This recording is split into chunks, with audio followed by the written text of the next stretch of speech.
Hello, beautiful people. I, Tanisha Yadav, welcome you all to our lecture number 4 of agriculture. आज के हम अपने इस लेक्चर में बात करने वाले हैं हमारे बहुत ही इम्पोर्टेंट टॉपिक क्रॉप इकोलॉजी के बारे में। तो चलिए बढ़ते हैं अपने इस लेक्चर की तरफ और देखते हैं कि क्रॉप इकोलॉजी क्या होती है। तो देखते हैं कि आज के हम अपने इस लेक्चर में कौन-कौन से टॉपिक्स को ब्रीफली डिस्कस करने वाले हैं। तो डियर व्यूअर्स, आज के हम अपने इस क्रॉप इकोलॉजी टॉपिक के अंदर बात करेंगे क्रॉप इकोलॉजी की और देखेंगे कि क्रॉप इकोलॉजी क्या होती है। फिर हम बात करेंगे माइक्रो क्लाइमेट की और माइक्रो क्लाइमेट की अगर हम बात करते हैं तो एग्रीकल्चर में हम माइक्रो क्लाइमेट को दो लेवल में पढ़ते हैं। पहला तो होता है हमारा प्लांट लेवल पे और दूसरा होता है सॉइल लेवल पे। फिर हम बात करेंगे हार्वेस्ट इंडेक्स या जिसे हम कॉस्ट ऑफ इफेक्टिवनेस भी कहते हैं उसके बारे में और फिर हम देखेंगे सिंक सोर्स रेशियो क्या होता है। उसके बाद हम बात करेंगे आइडियोटाइप्स की कि आइडियोटाइप्स क्या होते हैं और फिर हम आइडियोटाइप को समझेंगे by taking the example of some important crops कि किस तरीके से आइडियोटाइप्स को आप अप्लाई करते हैं उसका एप्लीकेशन करते हैं उसके बेसिस पे। फिर हम देखेंगे कि अगर ड्राईलैंड फार्मिंग कर रहे हैं आप तो उसके लिए आप कौन से आइडियोटाइप्स को अडॉप्ट करते हैं। उसके बाद हम बात करेंगे एग्रो क्लाइमेटिक रीजनल प्लानिंग की, फिर एग्रो क्लाइमेटिक जोन्स की और एग्रो इकोलॉजिकल रीजन की। तो चलिए स्टार्ट करते हैं, अपने लेक्चर की तरफ बढ़ते हैं। डियर व्यूअर्स, जैसा कि आप लोगों के कमेंट्स आ रहे थे कि फॉरेस्ट्री का पार्ट जो है वो मैं पहले खत्म कर दूं, तो डेफिनेटली जैसे आप लोगों को पता है कि कल से जो है यहाँ लॉकडाउन स्टार्ट होने वाला है। तो कल जो है कल से क्या होगा कि मुझे ज़्यादा टाइम मिल पाएगा लेक्चर रिकॉर्ड करने के लिए, लेक्चर की प्रिपरेशन करने के लिए, क्योंकि मुझे कोचिंग नहीं जाना होगा। और जैसे कि आप सभी को, अगर आप लोग अवेयर नहीं है तो मैं आप लोगों को अवेयर करा दूं कि मेरी ऑलरेडी ऑनलाइन क्लासेस चलती हैं स्कूल स्टूडेंट्स के लिए 9 टू 12 के लिए और 6 घंटे जो है मैं वहीं बिजी हो जाती हूँ। इस वजह से मतलब थोड़ा मुश्किल हो जाता है कि मैं मतलब नंबर ऑफ लेक्चर्स अपलोड करने में थोड़ा पीछे हो जाती हूँ। लेकिन कल से जो है लॉकडाउन स्टार्ट होने वाला है तो मैं कोशिश करूंगी कि एक ही दिन में 2 से 3 लेक्चर जो है वो अपलोड कर दिया करूँ। बस आप लोग प्लीज़ मेरा सपोर्ट कीजिए और मेरे चैनल को सब्सक्राइब कीजिए, वीडियो को ज़्यादा से ज़्यादा शेयर कीजिए। चलिए बढ़ते हैं अपने इस लेक्चर की तरफ और बात करते हैं क्रॉप इकोलॉजी के बारे में। तो अगर मैं क्रॉप इकोलॉजी की बात करती हूँ तो क्रॉप इकोलॉजी से आप क्या समझते हैं? क्रॉप इकोलॉजी आखिर होता क्या है? तो ये जो टर्म इकोलॉजी है इसको डिराइव किया गया है फ्रॉम ऑइकस। ऑइकस एक वर्ड है जिसका मतलब क्या होता है? होम। ओके। अब क्रॉप इकोलॉजी की बात करें तो क्रॉप इकोलॉजी बेसिकली एक रिलेशनशिप को डिफाइन करता है between a crop with surroundings. अगर हम बात करते हैं क्रॉप इकोलॉजी की तो ये एक रिलेशनशिप को बताता है कि एक क्रॉप का उसके सराउंडिंग के साथ किस तरीके की रिलेशनशिप वो शेयर कर रहा है। यही हम समझते हैं, यही चीज़ों को हम पढ़ते हैं क्रॉप इकोलॉजी के अंदर। सराउंडिंग की अगर हम बात करें तो सराउंडिंग का मतलब क्या होता है? एनवायरनमेंट। अब अगर एनवायरनमेंट की बात करें तो एनवायरनमेंट के अंदर हम कौन-कौन से फैक्टर्स को देखते हैं? टेम्परेचर कैसा है जहाँ पर कोई क्रॉप ग्रो कर रहा है, सनलाइट की इंटेंसिटी क्या है, और वहाँ पर ह्यूमिडिटी कैसा है, राइट? तो इन सारे पॉइंट्स को हम देखते हैं किसके अंदर? हम देखते हैं एनवायरनमेंट के अंदर। और ये सारे फैक्टर्स, ये सारे एस्पेक्ट्स किस तरीके से एक क्रॉप की ग्रोथ में अफेक्ट कर रहे हैं, पॉजिटिवली या नेगेटिवली, यही बताता है आपका रिलेशनशिप एक क्रॉप का किसी उसके सराउंडिंग के साथ। ओके। अब हम बात करते हैं माइक्रो क्लाइमेट की। तो अगर माइक्रो क्लाइमेट की मैं बात करूं तो इसको ऐसा समझिए कि ये कोई एक लैंड एरिया है। ठीक, ये कोई एक लैंड एरिया है, एक प्रॉपर कोई बड़ा सा एरिया है और यहाँ पर इस वाले पार्ट में, एक छोटे से पार्ट में आपने बहुत सारे ट्रीज जो है वो ग्रो किए हुए हैं इस तरीके से। ठीक, इस वाले एरिया में ट्रीज जो है वो मैक्सिमम है as comparison to other area. जो अदर एरिया है यहाँ पर उतनी ट्रीज की प्लांटेशन नहीं है जितनी की इस पर्टिकुलर एरिया पर है। तो यहाँ पर आप क्या देखेंगे कि जो सन रेज है, राइट? अब जो सन रेज है ये देखिए ये क्या करेगा, ये इस पूरे एरिया पे सनरेज जो है वो प्रॉपरली इफेक्ट कर रहा है। लेकिन इस वाले एरिया पे सन की जो रेज है वो क्या होगा कि यहाँ पर जो टेम्परेचर होगा वो बाकी अदर एरियाज के, यहाँ पर ये जो हमने एक प्रॉपर लैंड एरिया को हमने कंसीडर किया हुआ है, तो यहाँ का जो टेम्परेचर होगा और यहाँ का जो टेम्परेचर होगा इन दोनों में डिफरेंस होगा। क्यों? क्योंकि यहाँ पर पेड़ हैं, पेड़ की यहाँ पर कैनोपी जो है वो काफी घनी है, तो इस वजह से यहाँ पर सनलाइट जो है वो नीचे प्रॉपरली नहीं पहुंच पा रहा है, शेड्स है यहाँ पर, तो यहाँ पर जो टेम्परेचर होगा वो डिफर कर रहा होगा, राइट। ह्यूमिडिटी डिफर कर रही होगी, सनलाइट की इंटेंसिटी डिफर कर रही होगी। इट मीन्स व्हाट कि इस छोटे से जगह की क्लाइमेटिक कंडीशंस जो है वो बाकी एरिया से डिफर कर रही होगी। क्यों? क्योंकि यहाँ पर नंबर ऑफ ट्रीज जो है ज्यादा है, यहाँ पर हमने ट्रीज की प्लांटिंग कर रखी है, तो इस छोटे से जगह के क्लाइमेट को हम क्या कहेंगे? क्लाइमेटिक कंडीशंस कहेंगे, राइट। इस छोटे से जगह के क्लाइमेट को हम क्या कहेंगे? लोकल क्लाइमेटिक कंडीशंस कहेंगे। और उसको, उस लोकल क्लाइमेटिक कंडीशन को हम किस टर्म से रेफर करते हैं? माइक्रो क्लाइमेट टर्म से हम उसको रेफर करते हैं। यहाँ पर आप देखिए, a local climatic condition that differs from surrounding areas because of differences in relief, exposure or cover is called microclimate। अगर हम माइक्रोक्लाइमेट की बात करें तो in agriculture microclimate is studied on 2 levels. Agriculture में माइक्रोक्लाइमेट को हम 2 लेवल्स में पढ़ते हैं। पहला लेवल जो होता है वो होता है हमारा प्लांट लेवल पे, यानी कि माइक्रोक्लाइमेट एट प्लांट लेवल। तो अगर हम प्लांट लेवल की बात करते हैं तो प्लांट लेवल जो है वो किस तरीके से होगा? जैसे फॉर एग्जांपल ये कोई प्लांट है और यहाँ पर सन है, यानी कि ऐसा समझ लीजिए कि गर्मी का मौसम है, सनरेज जो है वो काफी धूप जो है वो अपनी चरम सीमा पर है, ठीक। तो यहाँ से जब सनरेज जो पड़ रहा है तो यहाँ पर देखिए इस प्लांट के टॉप एरिया पे पड़ेगा, इस तरफ यहाँ पर, लेकिन यहाँ पर जो इसके नीचे वाला एरिया होगा और यहाँ के टेम्परेचर और यहाँ के टेम्परेचर पर बहुत ज्यादा डिफरेंस होगा, राइट। तो इट मीन्स व्हाट कि प्लांट के अबव और प्लांट के नीचे का जो क्लाइमेट होता है, देखिए यहाँ पर लिखा हुआ है the eco climate of the plant that is the climate just above and beneath the plants canopy. Canopy के अबव और अंडर जो भी क्लाइमेटिक कंडीशंस में चेंजेस आएंगे, उस माइक्रो क्लाइमेटिक कंडीशंस को हम किस लेवल पर स्टडी कर रहे हैं? प्लांट लेवल पर स्टडी कर रहे हैं, और उसे ही हम क्या कहेंगे? Micro climate at plant level. फिर बात आती है micro climate at soil level. तो जब सॉइल लेवल की बात आती है तो आप देखते होंगे कि सॉइल जो है वो डिफरेंट डिफरेंट कलर्स के आपको मिलते हैं, राइट। एग्जाम्पल जो है जैसे कहीं पे ब्लैक सॉइल मिल रहा है आपको बहुत ही ज्यादा, कहीं पे वो हल्का ब्राउनिश कलर का होता है, राइट। तो यहाँ पर जो माइक्रो क्लाइमेट, अगर हम सॉइल लेवल पे उसकी स्टडी कर रहे हैं तो सॉइल कलर जो है वो बहुत ही इम्पॉर्टेंट फैक्टर होता है जो कि माइक्रो क्लाइमेट को अफेक्ट करता है।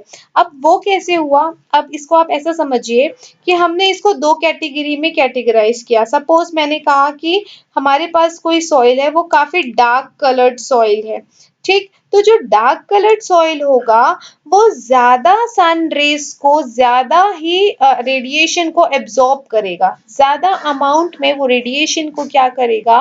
एब्जॉर्ब करेगा। लेकिन वही अगर वो लाइट कलर्ड सॉइल होगा तो वो लेस रेडिएशन को एब्जॉर्ब करेगा, ठीक। तो इस तरीके से माइक्रो क्लाइमेट जो है वो अफेक्ट होती है। अब क्या होता है कि जो कलर होता है, ठीक, तो अगर कलर की हम बात करते हैं तो जो इनकमिंग रेडिएशंस आ रहे हैं वो रिफ्लेक्ट हो जाते हैं, ठीक। और जो रेडिएशंस रिफ्लेक्ट होते हैं उन्हें हम क्या कहते हैं? एल्बेडो कहते हैं। ये हमने अपने फॉरेस्ट्री में कवर किया हुआ है, इसीलिए मैंने आपको कहा था कि जब हम फॉरेस्ट्री या एग्रीकल्चर पढ़ रहे होते हैं तो दोनों में बहुत ज्यादा लिंकेज होता है। एल्बेडो के बारे में हमने ऑलरेडी फॉरेस्ट्री में बहुत ही ब्रीफली इसको कवर किया हुआ है। यहाँ पर मैं एक बार और कवर कर देती हूँ कि अगर एल्बेडो की हम बात करते हैं तो जो परसेंटेज ऑफ इनकमिंग रेडिएशंस होता है जो कि रिफ्लेक्ट हो रही है, उसे हम क्या कहते हैं, एल्बेडो कहते हैं। इसको हम एग्जाम्पल से समझते हैं। देखिए सपोज क्या हो रहा है कि ये कोई आपका सॉइल एरिया है, ठीक, ये आपका कोई सॉइल का लेयर है। अब यहाँ पर जो है रेडिएशंस जो आ रहे हैं, सपोज 100 यूनिट रेडिएशन जो है यहाँ पर पड़ रहे हैं। कितने, 100 यूनिट्स रेडिएशन जो है इनकमिंग रेडिएशन है, ठीक, इनकमिंग रेडिएशन कितने हैं, 100 यूनिट्स है।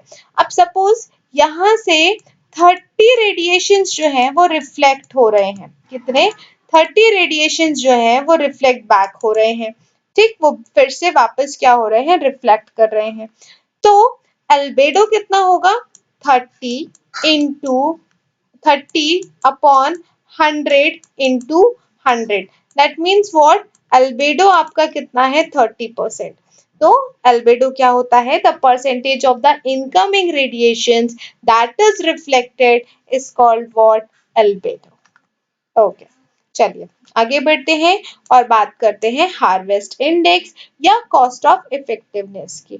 तो अगर हम हार्वेस्ट इंडेक्स की बात करते हैं तो हार्वेस्ट इंडेक्स जो है वो क्या बताता है कि किसी क्रॉप में फोटोसिंथेसिस प्रोसेस प्रॉपरली हो रही है या नहीं हो रही है, और अगर हो रही है तो कितने अच्छे से हो रही है, ये बताता है आपका हार्वेस्ट इंडेक्स। यानी कि एक क्रॉप में रेट ऑफ फोटोसिंथेसिस क्या हो रही है, कैसे काम कर रही है, इसी चीज को बताता है आपका हार्वेस्ट इंडेक्स। तो यहाँ पर देखिए हार्वेस्ट इंडेक्स को हम किस तरीके से मेजर करते हैं, it is measured as economic yield upon biological yield. यहाँ पर इकोनॉमिक इल्ड का मतलब क्या हुआ, यहाँ पर आपको एग्जाम्पल दिया हुआ है ग्रेन, और बायोलॉजिकल इल्ड मतलब example grain plus straw into 100। इस तरीके से आप क्या करते हो, हार्वेस्ट इंडेक्स को मेजर करते हो। पहले ये समझते हैं कि इकोनॉमिक इल्ड और बायोलॉजिकल इल्ड क्या होता है। सपोज हमने पैडी जो है उसको ग्रो किया, पैडी की फसल हमने लगाई, पैडी जो है, ठीक है। तो यहाँ पर देखिए ये जो है, यहाँ पर ये पैडी उगे हुए हैं इस तरीके से, ठीक। तो अब क्या हुआ, आपने क्या किया, पैडी जो है वो निकाल लिया, ठीक। तो ये जो पैडी है जो आपको इकोनॉमिक पर्पस के लिए मिल रही है, जिसको आप क्या करते हो, सेल करते हो और पैसे कमाते हो, तो वो आपका क्या हो गया, ग्रेन्स हो गए, राइट। अब पैडी तो हमने यहाँ से क्या कर लिया, अलग कर लिया। अब ये जो बाकी रेसिड्यू रह गया उसका, राइट, ये जो उसका बाकी रेसिड्यू रह गया जिसको आप सेल नहीं कर सकते, उसको आपने क्या कह दिया, स्ट्रॉ कह दिया। तो बायोलॉजिकल इल्ड का मतलब क्या हुआ कि ग्रेन प्लस स्ट्रॉ को हम कैसे कंसीडर करते हैं, एज बायोलॉजिकल इल्ड जो है हम उसको ऐसे कंसीडर करते हैं। या आप और किस तरीके से कर सकते हैं, in the form of sink upon source. अब यहाँ पर देखिए कि सिंक का मतलब क्या होता है और सोर्स का मतलब क्या होता है। सिंक का मतलब क्या हुआ, जहां पे फोटोसिंथेसिस एक्यूमुलेट होती है, मतलब जहां पर ग्रेन्स बन रहे हैं, राइट, तो उसे हम क्या कहते हैं, सिंक कहते हैं। जैसे फॉर एग्जाम्पल कि मैंने पैडी प्लांट का आपको एग्जाम्पल दिया, तो यहाँ पर देखिए पैडी जैसे सपोज इस तरीके से यहाँ पर फॉर्म हो रही है, तो जहां पर ग्रेन का फॉर्मेशन हो रहा है उस पार्ट को हम क्या कहेंगे, सिंक कहेंगे। It means what, photosynthesis process plant क्यों करते हैं, ताकि वो अपना फूड प्रिपेयर कर सके। और पैडी के प्लांट में फूड या ग्रेन कौन होगा, पैडी होगा, राइट। तो उसे हम क्या कहेंगे, सिंक कहेंगे, जहां पर फोटोसिंथेसिस प्रोसेस जो है वो अक्यूमुलेट हो रही है, उसको हम क्या कहते हैं, सिंक कहते हैं। फिर आया आपका सोर्स। तो सोर्स क्या होता है, जहां पर फोटोसिंथेसिस अकर हो रही है उसे हम क्या कहते हैं, सोर्स कहते हैं। तो इस तरीके से भी आप हार्वेस्ट इंडेक्स जो है उसको मेजर या कैलकुलेट कर सकते हैं। जैसे अच्छा ठीक है, अब देखिए यहाँ पर क्या हो रहा है कि ग्रेन यील्ड जो है, ग्रेन यील्ड को आप इस फॉर्मूले से कैलकुलेट करते हो, y is equal to a into B into C into D. यहाँ पर y क्या है, a क्या है, b c d क्या है, यहाँ पर आपको दिया हुआ है, आप एक बार गो थ्रू कर लीजिएगा। चलिए आगे बढ़ते हैं और बात करते हैं सिंक सोर्स रेशियो की। मैंने अभी आपको थोड़ा बहुत नॉलेज दे दिया कि सिंक और सोर्स क्या होता है। यहाँ पर हम उसकी डिटेल स्टडी कर लेते हैं। अगर मैं सोर्स की बात करती हूँ तो मैंने अभी आपको बताया जहां पर फोटोसिंथेसिस अकर हो रहा होगा उसको हम क्या कहते हैं, सोर्स कहते हैं। और जनरली हम देखते हैं कि फोटोसिंथेसिस जो है वो कहाँ पर होती है, लीव्स पर होती है या यंगर स्टेम्स जो होते हैं जो कि ग्रीन कलर के होते हैं, और कुछ फोटोसिंथेसिस प्रोसेस जो है वो यंगर रूट्स में भी हो रहे होते हैं। ठीक, ये जब हम फोटोसिंथेसिस डिस्कस कर रहे थे बायोलॉजी वाले लेक्चर में, वहां पर भी मैंने आपको बताया था। ठीक, तो सोर्स क्या होता है, वो पार्ट जहां पर फोटोसिंथेसिस अकर हो रही होती है उसे हम क्या कहते हैं, सोर्स कहते हैं। फिर बारी आती है सिंक की। तो अगर मैं सिंक की बात करती हूँ तो सिंक क्या होता है, जहां पर फोटोसिंथेट्स एक्यूमुलेट होते हैं। फोटोसिंथेट्स जो हो गए आपका, वो क्या हुआ, एज अ रिजल्ट फोटोसिंथेसिस जब रिएक्शन हो रही है तो as a result of product जो आपको मिल रहा है उस रिएक्शन से, उसको आप क्या कह रहे हैं, फोटोसिंथेट कह रहे हैं। यानी कि वो आपका क्या हो गया, सिंक हो गया। जैसे फॉर एग्जांपल सिंक जो है आपका, वो हमेशा कौन होगा, आपके ग्रेन्स होंगे, जो फूड प्रोडक्ट्स आपको मिल रहे हैं प्लांट से, वही आपके क्या होंगे, सिंक होंगे। जैसे फॉर एग्जांपल पोटैटो की बात की मैंने, आलू की। तो आलू क्या है, आलू आपका एक तरीके का स्टेम है, राइट। आलू आपका क्या है, एक तरीके का स्टेम है। तो यहाँ पर जो सिंक है वो आपका कौन हो गया, स्टेम हो गया, राइट। फिर अगर हम बात करें शुगर बीट की, तो शुगर बीट जो है वो आपका क्या है, रूट है, राइट। तो वो आपका क्या हो गया, सिंक हो गया। वहीं अगर मैं पालक की बात करूं तो पालक या स्पिनच, तो यहाँ पर आपका सिंक कौन हो गया, लीफ हो गया, राइट। तो इस तरीके से अब देखिए, हम जब कोई भी क्रॉपिंग कर रहे होते हैं, कोई भी क्रॉप लगा रहे होते हैं, तो हमारा मेन मोटिव, मेन ऑब्जेक्टिव क्या होता है कि हमें ज्यादा से ज्यादा टॉप क्वालिटी में सिंक मिल सके। अब अगर आपको सिंक ज्यादा से ज्यादा अच्छी क्वालिटी का, टॉप क्वालिटी का चाहिए, तो उसके लिए आपको क्या देखना होगा कि सोर्स सही है या नहीं। अगर सोर्स सही होगा, सोर्स प्रॉपर होगा, तो सिंक भी काफी अच्छा होगा, राइट। तो इट मीन्स व्हाट, कि सोर्स से सिंक का जो रिलेशन होता है वो रिवर्सिबल प्रोसेस होता है, लेकिन सोर्स से सिंक की तरफ जाना जो है वो मोस्टली प्रोनाउंस होता है, मोस्टली जो है उसको अडॉप्ट किया जाता है। सिंक से सोर्स की तरफ जाना ये उतना ज्यादा सक्सेसफुल नहीं होगा, सक्सेसफुल प्रोसेस नहीं होगा। जनरली जो अडॉप्ट किया जाता है कि सोर्स अच्छा होगा तो आपको सिंक भी अच्छी मिलेगी, लेकिन अगर सिंक अच्छा कब होगा, जब सोर्स अच्छा होगा। तो बैकवर्ड डायरेक्शन में ये प्रोसेस जो है उतना फिजिबल नहीं हो सकता। ठीक, चलिए आगे बढ़ते हैं और बात करते हैं आइडियोटाइप्स की या मॉडल प्लांट्स की। आइडियोटाइप्स या मॉडल प्लांट्स क्या होता है कि अगर आपको किसी पर्टिकुलर लैंड में आपको क्रॉपिंग करनी है, क्रॉप ग्रो करना है, तो यहाँ पर आप क्या करोगे, पहले तो वहां का क्लाइमेटिक कंडीशन देखोगे, वहाँ की सॉइल टाइप कैसी है, मैनेजमेंट फैक्टर आपका प्रॉपर है या नहीं है, आपको प्रॉपर सारी सुविधाएं मिल रही हैं या नहीं है, राइट। और आप प्लस उसके बाद आप डिसाइड करेंगे कि आपको वहां पर उस जो आपने क्लाइमेटिक कंडीशंस वगैरह आपने देख लिया, तो उस प्रॉपर सुटेबल क्लाइमेटिक कंडीशन में किस टाइप के क्रॉप जो है वो ग्रो कर सकते हैं। तो आप पहले क्या करते हैं, मॉडल प्लांट्स लेते हैं और फिर उन्हें वहां पर ग्रो करवा कर देखते हैं, राइट। तो यहाँ पर क्या हुआ कि ये जो कंसेप्ट है आइडियोटाइप का, वो सबसे पहले दिया गया डोनाल्ड के द्वारा इन 1968 में। तो यहाँ से भी आपको क्वेश्चन जो है वो पूछ सकता है कि कंसेप्ट ऑफ आइडियोटाइप जो है वो किसने दी। तो कंसेप्ट ऑफ आइडियोटाइप जो है it was given by Donald in 1968। अब अगर मैं आइडियोटाइप की बात करती हूँ तो आइडियोटाइप बेसिकली क्या होता है, एक तरीके का मॉडल प्लांट होता है, जो कि किस तरीके से डिफाइन किया जाता है कि वो एक तरीके का बायोलॉजिकल मॉडल है।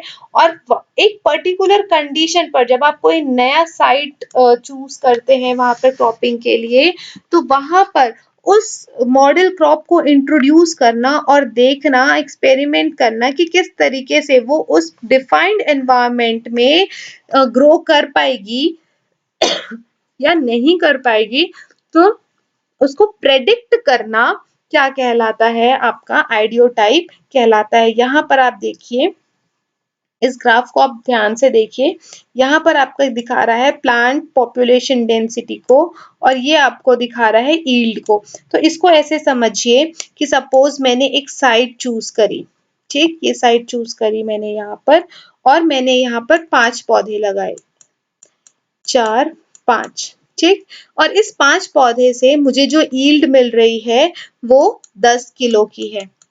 कितने? 10 किलो की है, ठीक। अब क्या हुआ कि कुछ जब मैंने इनकी हार्वेस्टिंग कर ली, ठीक, बाद में, तो 5 पौधे के बाद मैंने यहाँ पर 10 पौधे लगा दिए। कितने? 10 पौधे लगा दिए। तो अब जरूरी तो नहीं कि इस 10 पौधे जब मैंने यहाँ पर लगाए, 5 पौधों से जब मुझे 10 किलो यील्ड मिल रहा था, तो क्या 10 पौधों से मुझे 20 किलो यील्ड मिलेगा? नहीं, मुझे मिला यहाँ पर 18 किलो, ठीक। तो यहाँ पर क्या बताता है कि देखिए यील्ड जो है पहले एक टाइम पर आकर देखिए एकदम से बढ़ा, फिर देखिए ये धीरे से क्या हो रहा है, कम हो रहा है। फिर यहाँ पर ग्रेन यील्ड की देखिए, अगर मेज की बात करते हैं तो देखिए यहाँ पर ये बहुत ही ज्यादा पहले अचानक से बढ़ रहा है और फिर कम हो रहा है। तो इस तरीके से ये जो आपको बता रहा है, ये ग्राफ जो बता रहा है कि किस तरीके से आप आइडियोटाइप जो है वो उसको एडॉप्ट करते हैं, राइट। चलिए, अब अच्छा, एक चीज और यहाँ पर दिया हुआ है कि on the basis of environment Donald और हेम्बलिन ने 1976 में 2 फॉर्म ऑफ आइडियोटाइप को ऑब्जर्व किया था। आइडियोटाइप्स जो हैं वो 2 टाइप्स के होते हैं, जैसे उन्होंने बताया, आइसोलेशन आइडियोटाइप्स और कंपटीशन आइडियोटाइप्स। फिर कंपटीशन आइडियोटाइप्स जो है वो बहुत ही ज्यादा सुटेबल होता है मिक्स्ड कल्टीवेशन के लिए। तो इन दोनों पॉइंट को आप ध्यान रखिएगा, नोट डाउन कर लीजिएगा, ये आपके एग्जामिनेशन पॉइंट ऑफ व्यू से इम्पोर्टेंट है। चलिए, नेक्स्ट हम बात करते हैं, एग्जाम्पल देखते हैं कि कुछ क्रॉप्स को लेकर कि आइडियोटाइप्स जो है वो किस तरीके से इस्तेमाल की जाती है, यूज की जाती है for the betterment of crop production, ठीक। तो सबसे पहला है वीट। तो वीट यानी कि गेहूं, तो अकॉर्डिंग टू डोनाल्ड, उन्होंने 1968 में कुछ आइडियोटाइप्स दी थी वीट के लिए, और वीट की तरह ही सिमिलर और जो भी स्पीशीज होंगे उनके लिए। तो उन्होंने क्या कहा कि लॉजिंग को अवॉइड करने के लिए there should be strong stem. Lodging का मतलब क्या हुआ कि जैसे आप यहाँ पर क्रॉपिंग कर रहे हैं, किसकी, वीट की क्रॉपिंग कर रहे हैं, तो वो कहीं ऐसे खड़े होकर झुक ना जाए, राइट। तो इसको अवॉइड करने के लिए, अगर ये झुक जाएंगे तो ये क्या हो जाएगा, यहाँ से वो जो स्टेम है वो कमजोर पड़ जाएंगे और उनके टूटने का भी डर रहेगा और मरने का भी डर रहेगा क्रॉप्स के।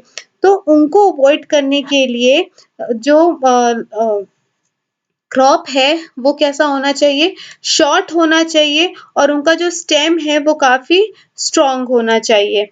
फिर उसमें क्या होगा, जो लीव्स हैं वो छोटे होने चाहिए, थोड़े से होने चाहिए और इरेक्ट होने चाहिए, जिससे कि सनशाइन जो है वो उनकी कैनोपी जो है वो आराम से सनशाइन तक पहुंच पाए, राइट। इस तरीके से तो ये सारे जो है यहाँ पर आपको पॉइंट्स दिए हुए हैं, आप एक बार गो थ्रू कर लीजिएगा, उतना कोई कठिन नहीं है, आप एक बार पढ़ेंगे तो आपको समझ में आ जाएगा। मतलब ये क्या है कि अगर आप गेहूं की खेती कर रहे हैं तो आपको इन सारे पॉइंट्स को ध्यान पे रखना पड़ेगा, ठीक। चलिए, नेक्स्ट बात, नेक्स्ट देख लेते हैं कि मेज की अगर हम बात करते हैं तो मेज के लिए भी यहाँ पर आपको बहुत सारे आइडियोटाइप्स दिए हुए हैं कि प्लांट्स जो हैं वो तो ऊपर की तरफ होने चाहिए, उनके लीव्स जो हैं वो, अपर लीव्स जो है वो एकदम सीधे होने चाहिए, लोअर लीव्स जो हैं वो ग्रेजुअली बिकम हॉरिजॉन्टल, मतलब इस तरीके से देखिए ये है, ये तो ऊपर लीव्स जो है वो एकदम ऐसे इरेक्ट एकदम सीधे होने चाहिए, और जो नीचे के लीव्स होंगे वो ऐसे हॉरिजॉन्टल होने चाहिए, ताकि सनलाइट जो है वो प्रॉपरली सबको बराबर हिस्सों में मिल सके। तो इस तरीके से यहाँ पर जो है आपको सारे आइडियोटाइप्स जो हैं, अगर चने की बात करें, ग्राम की बात करें, तो पांडे और सक्सेना ने 1973 में प्रपोज किया था आइडियोटाइप्स फॉर ग्राम। तो उसके लिए भी उन्होंने बहुत सारे फीचर्स बताए थे कि अगर आप चने की खेती कर रहे हैं तो आपको इन सारे आइडियोटाइप्स को जो है वो फॉलो करना है, ताकि उसकी जो प्रोडक्शन है वो काफी अच्छी हो जाए, ठीक। इस तरीके से तो आप एक बार ग्रो थ्रू कर लीजिएगा। चलिए अब हम बात करते हैं ideotypes for dry land farming.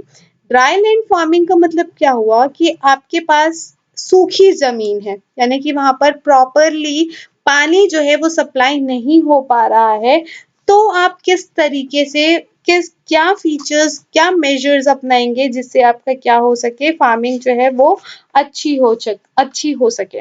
तो आपको क्या ध्यान रखना है कि क्रॉप जो है उनका ड्यूरेशन शॉर्ट होना चाहिए, मतलब उनको ग्रो करने के लिए ज्यादा टाइम नहीं लगना चाहिए, शॉर्ट ड्यूरेशन होना चाहिए। रूट सिस्टम काफी इफेक्टिव होना चाहिए, यानी कि ऐसे क्रॉप्स होने चाहिए जिनके रूट्स जो है कि अगर उनको बराबर मात्रा में पानी ना मिले तब भी वो जीवित रहें। ड्रॉट टॉलरेंस होना चाहिए, यानी कि अगर वहां पे सूखा पड़ जाता है, अकाल पड़ जाता है, फिर भी वो उन सारे फैक्टर्स को टॉलरेट कर सके और प्रॉपरली ग्रोथ कर सके। तो इस तरीके से यहाँ पर आपको जो है वो दी हुई है सारे पॉइंट्स, आप एक बार इनको देख लीजिएगा पॉज करके। चलिए आगे बढ़ते हैं और बात करते हैं एग्रो क्लाइमेटिक रीजनल प्लानिंग की। तो जैसे देखिए, अगर हम बात करें, सपोज ये इंडिया है, तो हर जगह इंडिया में, हर स्टेट में, हर जगह में अलग अलग क्लाइमेटिक कंडीशंस होती हैं। ठीक, आपको पता है कहीं पर ज्यादा बारिश होती है, कहीं पर कम बारिश होती है, कहीं पे बहुत ही भीषण गर्मी पड़ती है, कहीं पर उतनी गर्मी नहीं पड़ती है, कहीं पर ठंड बहुत ज्यादा पड़ती है, कहीं पर ठंड नहीं पड़ती है। राइट, मतलब अलग अलग। अब अगर क्लाइमेटिक फैक्टर्स अलग अलग हैं तो वहां का जो एनवायरमेंट होगा, सॉइल की क्वालिटी जो होगी वो वेरी कर रही होगी। तो अगर सपोज कि हमने प्रॉपर क्रॉप प्रोडक्शन के लिए एक प्लानिंग करी और हमने क्या किया कि पूरे इंडिया के लिए एक ही तरीके का प्लान लेकर आ गए, तो क्या पूरे इंडिया के लिए एक ही तरीके की प्लानिंग करना किसी क्रॉप प्रोडक्शन के लिए फिजिबल साबित होगा? नहीं।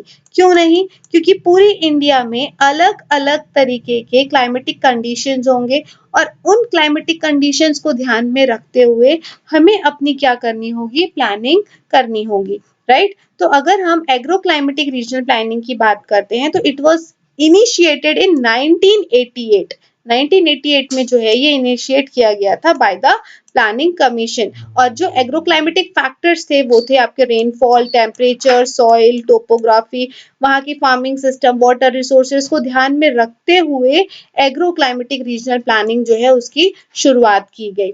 फिर है हमारा agro climatic Jones. Agro climatic Jones का मतलब क्या हुआ कि इस पूरे में, सपोज ये इंडिया है तो हमने वहां पर अलग अलग जोन्स बना दिए, और जैसे सपोज कि कुछ स्टेट्स का वहां का टेम्परेचर, रेनफॉल, सॉइल, टोपोग्राफी जो है ऑलमोस्ट सेम है, मतलब ज्यादा कुछ डिफरेंस नहीं है, तो हमने उनको एक जोन में रख दिया, दूसरे जोन में रख दिया। इस तरीके से जो है हमने वहां पर उनको क्या किया, बांटना शुरू कर दिया और फिर उनके लिए जो है एक प्लानिंग जो है, एक तरीके की प्लानिंग लेकर आए। तो इस क्राइटेरिया को हमने देखते हुए, होमोजेनिटी की क्राइटेरिया में हमने इंडिया को 11 एग्रो क्लाइमेटिक जोन्स में डिवाइड किया।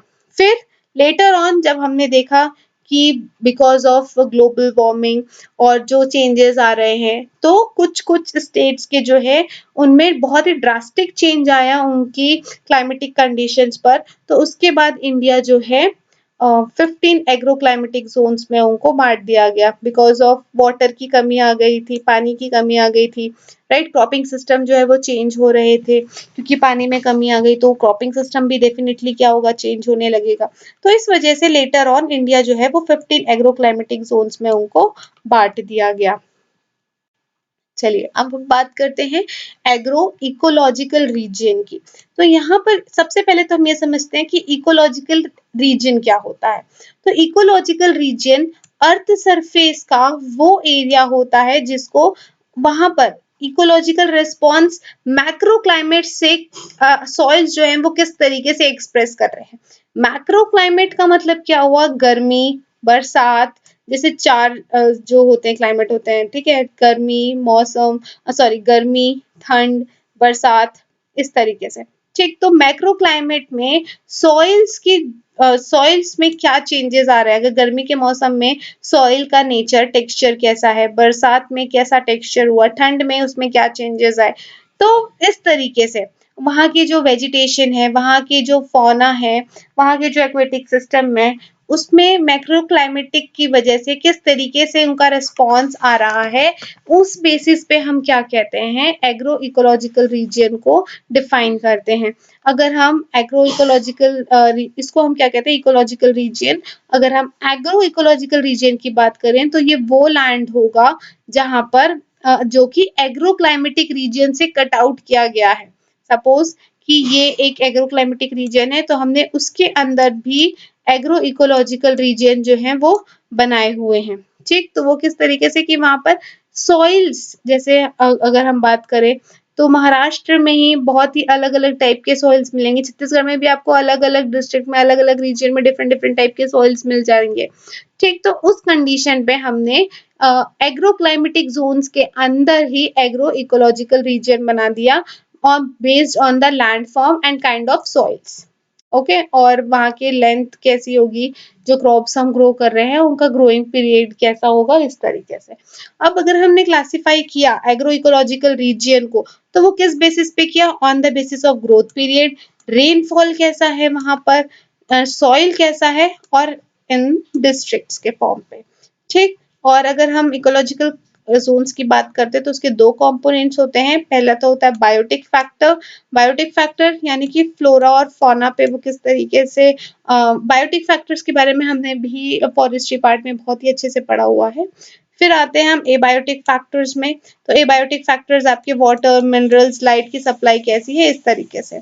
तो अगर हम एट प्रेजेंट इंडिया की बात करें तो India has been divided into 21 agro ecological zones. तो यहाँ से भी आपको क्वेश्चन जो है वो बहुत ही प्यारा क्वेश्चन यहाँ से बन सकता है। प्लस एग्रो क्लाइमेटिक जोन कितना कितना डिवाइड किया गया था, 15 एग्रो क्लाइमेटिक जोन जो है वो, एग्रो क्लाइमेटिक रीजन जो है 15, इंडिया को 15 एग्रो क्लाइमेटिक रीजन में बांटा गया है। वहीं एग्रो इकोलॉजिकल रीजन की बात करें तो 21 एग्रो इकोलॉजिकल जोन्स में उसको बांटा गया है। चलिए अब देख लेते हैं detail description of 15 agro climatic zones. तो सबसे पहला है western Himalayan region. Western Himalayan region की अगर हम बात करें तो ये it includes Jammu and Kashmir, Himachal Pradesh, hilly areas of UP. ठीक, तो ये चीज आप ध्यान में रखिए कि मैं इसके जो आपको साइड पॉइंट्स बता रही हूँ कि कौन कौन सा रीजन, कौन कौन से स्टेट को ये इंक्लूड करता है, वहां पे टेम्परेचर कैसा होता है, रेनफॉल कैसा होता है, उस रीजन के इंपॉर्टेंट क्रॉप्स क्या है। क्योंकि देखिए आपको यहाँ से बहुत ही सारे एमसीक्यूज बन सकते हैं। तो इन शॉर्ट अगर मैं आपसे कहूँ तो this is the most important part of this lecture, इस लेक्चर का सबसे इम्पोर्टेंट पार्ट है।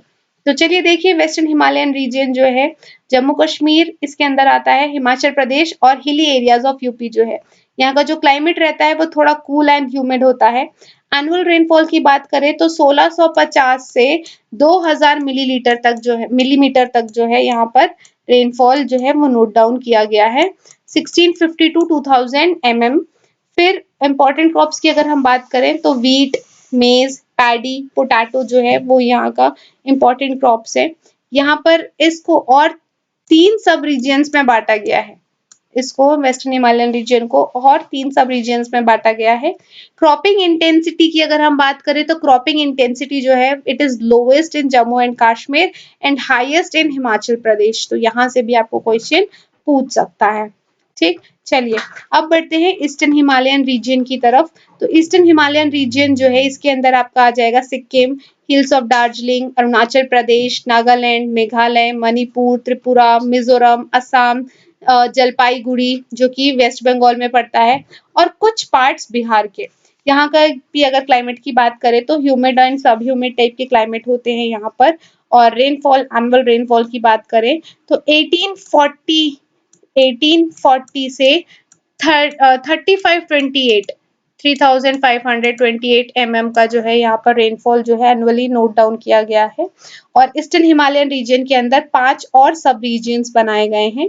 और अगर यहाँ के मेन क्रॉप्स की बात करें तो मेज, पैडी, जूट, रेपसीड, और शिफ्टिंग कल्टीवेशन जो है यहाँ पर ज्यादा तौर पर अडॉप्ट किया जाता है, 1/3 ऑफ कल्टीवेटेड एरिया। और सॉइल इरोजन जो है वो यहाँ पर बहुत ज्यादा देखने को मिलता है। ठीक, तो ये सारे साइड पॉइंट जो है वो आप नोट डाउन करते चले जाइए, क्योंकि एग्जाम पॉइंट ऑफ व्यू से आपको डेफिनेटली यहाँ से जो एमसीक्यूज हैं वो बन सकते हैं। फिर थर्ड है हमारा lower Gangetic plain. Lower Gangetic plain की बात करें तो यहाँ गंगेटिक प्लेन की बात करें तो वेस्ट बंगाल जो है वो इस एरिया पे इस रीजन के अंदर आएगा। That is your what West Bengal. यहाँ पर जो राइस की जो प्रोडक्टिविटी है वो नेशनल एवरेज से थोड़ी कम हो गई है। और क्रॉप्स की बात करें इंपॉर्टेंट क्रॉप्स की तो rice, jute, rapeseed and wheat जो है वो आपका इंपॉर्टेंट क्रॉप्स है। वहीं रेपसीड और मेज एंड पोटैटो जो है वो न्यूली इंट्रोड्यूस किया गया है। क्लाइमेट की बात करें तो मॉइस्ट ह्यूमिड और ड्राई ह्यूमिड क्लाइमेट है। इसको 4 सब रीजन्स में बांटा गया है और एनुअल रेनफॉल जो है वो 1302 से 1607 mm तक नोट डाउन किया जाता है। 1302 से 1607 का रेनफॉल जो है रेनफॉल यहाँ नोट डाउन किया जाता है। फिर फोर्थ है मिडिल गैंगेटिक प्लेन।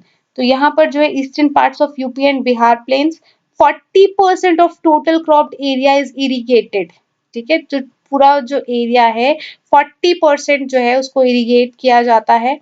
फिर क्रॉपिंग इंटेंसिटी जो है वो 142% है और इंडिया का जो नेशनल क्रॉपिंग इंटेंसिटी है दैट इज 136%। क्रॉपिंग इंटेंसिटी जो है वो हमने अभी पिछले लेक्चर में डिस्कस किया हुआ है कि किस तरीके से हम क्रॉपिंग इंटेंसिटी को कैलकुलेट करते हैं।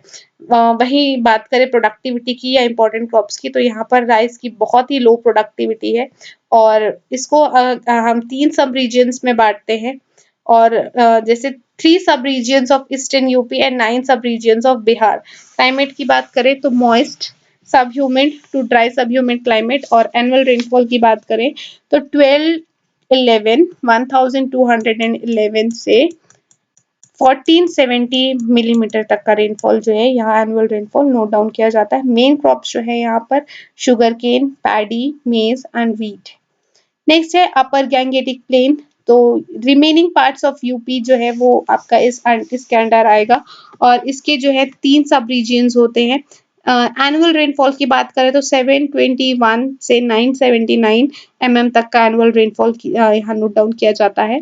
वही मेन क्रॉप्स की बात करें तो राइस, वीट, मेज और शुगर केन जो है वो यहाँ का मेन क्रॉप्स है। क्रॉपिंग इंटेंसिटी जो है 145% की है यहाँ पर। फिर बात करते हैं ट्रांस गैंगेटिक प्लेन्स की। तो Punjab, Haryana, Shivalik region, Shri Ganganagar, Delhi, semi dry areas of plain, dry areas of Thar यानी कि राजस्थान। और जो मैक्सिमम नेट सोन एरिया है जो है वो इन्हीं सब के यहाँ इन्हीं सब स्टेट्स में पाई जाती हैं। क्रॉपिंग इंटेंसिटी जो है वो काफी हाईएस्ट होती है। लो पॉवर्टी और maximum use of ground water जो है वो यहाँ पर इस रीजन पर मैक्सिमम किया जाता है। चलिए नेक्स्ट है ईस्टर्न प्लेटू एंड हिल्स। तो Wainganga, eastern hilly areas of MP, inland Orissa, Chota Nagpur plateau and hilly regions of west Bengal, Chhattisgarh. और 5 सब रीजन्स में जो है इसको बांटा गया है। 1271 से 1436 mm का एनुअल रेनफॉल यहाँ नोट डाउन किया जाता है। मेन क्रॉप्स जो हैं वो आपके हैं राइस, वीट, मेज, रागी। और ठीक, नेक्स्ट है इरिगेशन। अच्छा, यहाँ पर ईस्टर्न प्लेटू और हिल्स में जो इरिगेशन है वो थ्रू टैंक्स एंड ट्यूबवेल्स जो है वो की जाती है। इसको ध्यान रखिएगा क्योंकि ये जो है इसके अंदर छत्तीसगढ़ भी आता है तो हो सकता है कि इससे आपको जो क्वेश्चन है वो पूछ ले। नेक्स्ट है सेंट्रल प्लेटू एंड हिल्स। तो about 46 districts of MP, Chhattisgarh, UP and Rajasthan. तो ये भी काफी इंपॉर्टेंट हो गया। फिर बात करें यहाँ पे तो एनुअल रेनफॉल जो है 400 से 1550 mm का यहाँ पर नोट डाउन किया जाता है। मेन क्रॉप जो है वो यहाँ के wheat, gram, jowar, bajra, paddy. 75% area is rain affected. 75% जो इसका टोटल एरिया है वो रेन अफेक्टेड है। चलिए नेक्स्ट है वेस्टर्न प्लेटू एंड हिल्स। तो मेन रीजन्स है इसके महाराष्ट्र और major parts of MP and some parts of Rajasthan. 4 sub regions में इनको बांटा गया है। 602 से 1040 mm का एनुअल रेनफॉल जो है वो यहाँ पर नोट डाउन किया जाता है। और मेन क्रॉप्स की अगर बात करें तो ज्वार, बाजरा, कॉटन एंड व्हीट जो है वो यहाँ के मेन क्रॉप्स हैं। और इरिगेशन जो है वो मेनली कैनल के थ्रू किया जाता है। तो इससे भी आपको क्वेश्चन पूछ सकता है कि where irrigation is done mainly by canal, तो आपका आंसर हो जाएगा western plateau and hills. Next है सदर्न प्लेटू एंड हिल्स। तो सदर्न प्लेटू एंड हिल्स की बात करें तो ये कहाँ पर आएगा, about 35 districts of Andhra, Karnataka, Tamil Nadu. Okay, और अगर क्रॉपिंग इंटेंसिटी की बात करें तो 111% क्रॉपिंग इंटेंसिटी है। वहीं यहाँ पर 81% ड्राई लैंड फार्मिंग को जो है अपनाया जाता है, प्लस इसको 6 सब रीजन्स में बांटा गया है और 677 से 1000 mm एनुअल रेनफॉल जो है वो यहाँ पर नोट डाउन किया जाता है। फिर बात करते हैं ईस्ट कोस्टल प्लेन्स की। तो ईस्ट कोस्ट प्लेन्स जो है वो आता है आपका east coast of Tamil Nadu, Andhra and Orissa. और सॉइल्स जो है वो यहाँ पर मेनली एलुवियल और कोस्टल सैंड्स जो है आपको मिलते हैं, और इरिगेशन जो है वो थ्रू कैनल्स एंड टैंक्स जो है वो किए जाते हैं। 6 सब रीजन्स में जो है इसको बांटा गया है। एनुअल रेनफॉल जो है वो 780 mm से 1287 mm तक एनुअल रेनफॉल जो है वो यहाँ नोट डाउन किया जाता है। मेन क्रॉप्स जो है वो आपके rice, groundnut, ragi, jowar and bajra. फिर आता है हमारा west coast plains and ghats. तो ये जो है आपका आता है west coast of Tamil Nadu, Kerala, Karnataka, Maharashtra and Goa. Main occupation जो है यहाँ का that is your what, cultivation of spices. 4 sub regions में बांटा गया है और यहाँ पर 2226 mm से 3640 mm तक जो है रेनफॉल नोट डाउन किया जाता है। मेन क्रॉप्स है यहाँ के rice, ragi, groundnut and tapioca. Okay, next है गुजरात प्लेन्स एंड हिल्स। तो 19 डिस्ट्रिक्ट्स ऑफ गुजरात और 7 सब रीजन्स में इसको बांटा गया है। 340 से 1793 mm एनुअल रेनफॉल यहाँ नोट डाउन किया जाता है। मेन क्रॉप्स है maize, wheat, rice, groundnut, tobacco, cotton, jowar, बाजरा।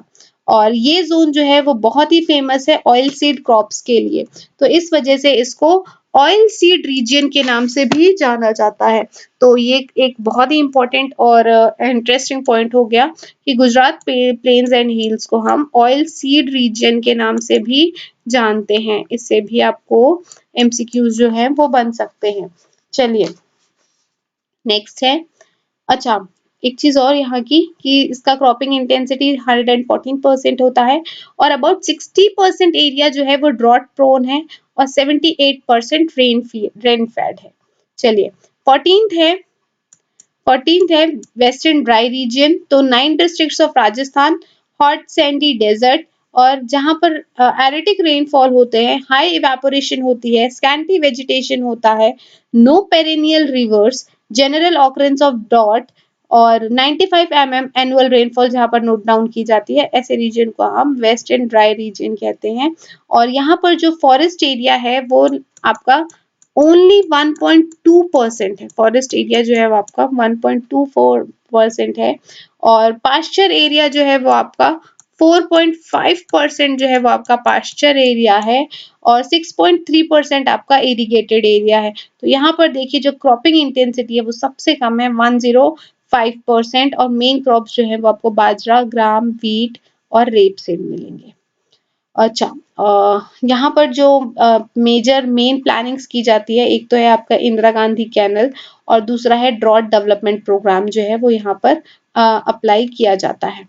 चलिए नेक्स्ट है आइलैंड रीजन्स। तो आइलैंड रीजन्स की अगर हम बात करें तो आइलैंड रीजन्स जो है वो island territories of Andaman and Nicobar and Lakshadweep, 3000 millimetre of annual rainfall जो है वो यहाँ पर की जाती है और नोट डाउन की जाती है और स्प्रेड ओवर 8 to 9 मंथ्स, 8 से 9 महीने तक जो है यहाँ पर बारिश ही होती रहती है।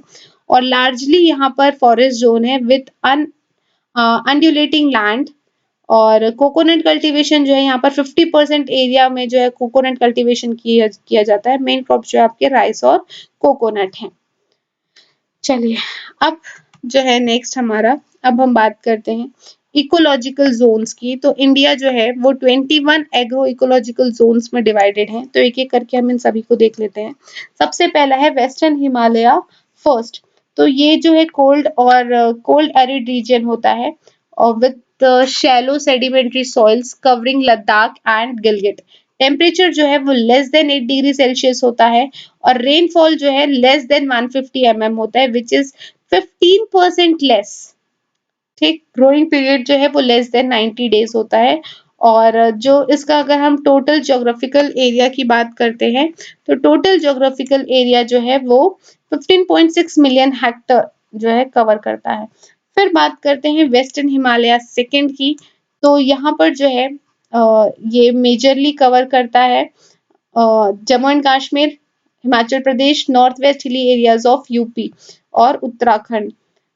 ठीक, रेनफॉल जो है 1600 से 2000 का रेनफॉल यहाँ पर नोट डाउन किया जाता है। फिर है western plains, hot arid region है with desert and alkaline soil, covers west Rajasthan, south west Haryana, Punjab, Kutch peninsula, north of Kathiawar.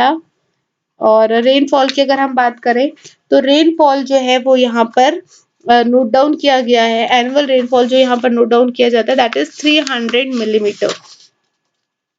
और चलिए नेक्स्ट बात करते हैं डेक्कन प्लेटू की। तो डेक्कन प्लेटू फर्स्ट जो है हॉट एरिड रीजन है ये भी, with mixed red and black soil.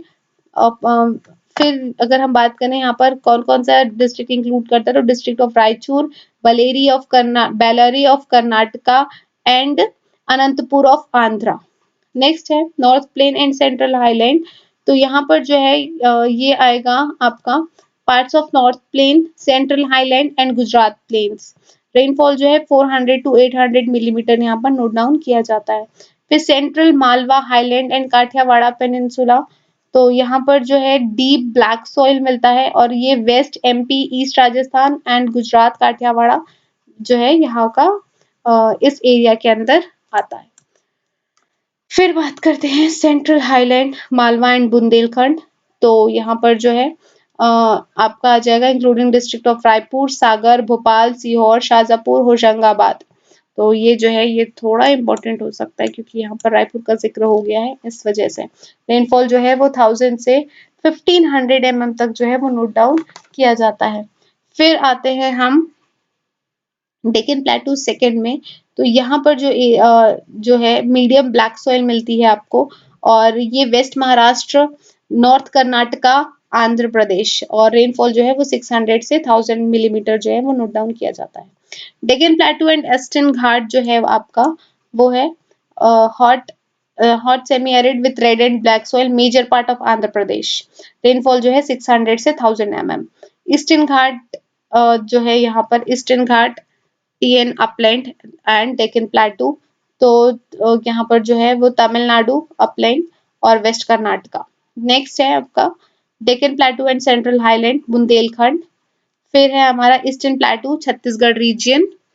फिर है eastern Chota Nagpur plateau and eastern Ghat, northern plains, eastern plains, Assam and Bengal plains, north eastern hills of Purvanchal, eastern Himalaya, eastern coastal plain, western Ghat and coastal plain, islands of Andaman Nicobar and Lakshadweep. So dear viewers, आज का lecture जो है हम यही wind up करते हैं। हम अपने नेक्स्ट लेक्चर पर एग्रीकल्चर को और भी नई चीजें सीखेंगे और भी नई बातों को देखेंगे। डियर व्यूअर्स, अगर आप कहीं भी अपनी एसीएफ की प्रिपरेशन में प्रॉब्लम्स फेस कर रहे हैं तो आपके उन सभी प्रॉब्लम्स का एक ही सॉल्यूशन है, हमारा YouTube channel bright benchers academy. आप टेलीग्राम पर हमें ज्वाइन कर सकते हैं, हमारे टेलीग्राम का चैनल है ब्राइट बेंचर्स एकेडमी। तो ज़्यादा से ज़्यादा आप टेलीग्राम चैनल को ज्वाइन कीजिए, वहाँ पर जो है आपको सारे पेपर 2 से रिलेटेड जितने भी सब्जेक्ट्स हैं आपको वहाँ पर जो नोट्स हैं वो अवेलेबल है। तो आप वहाँ पर जाकर ज्वाइन कीजिए और नोट्स जो हैं आप उसको फॉलो कर लीजिए। तो डियर व्यूअर्स, प्लीज़ मेरे वीडियो को ज़्यादा से ज़्यादा शेयर करें, प्लीज़ सपोर्ट कीजिए एंड थैंक्स फॉर वॉचिंग।